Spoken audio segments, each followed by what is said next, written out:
Mark Williams. The Irish housing market is a scam. It is an enormous financial swindle that could potentially confine an entire generation of young Irish workers to years of bad debt.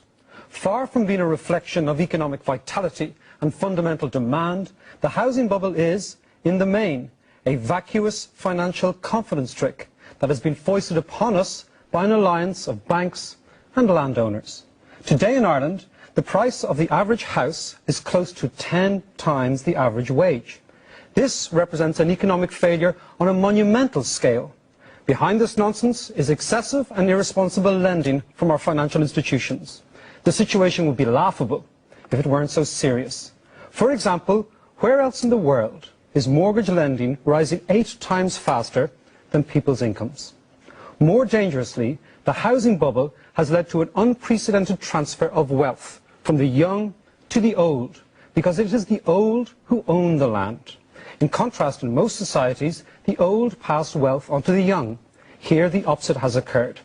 So bizarrely tonight, all around the country, young workers are financing old landlords. An interesting way to look at this is to think of taxation.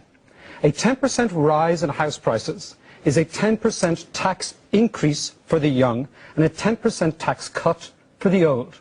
So the great Irish land swindle is impoverishing our young workers, the very people that are supposed to be the future of the country.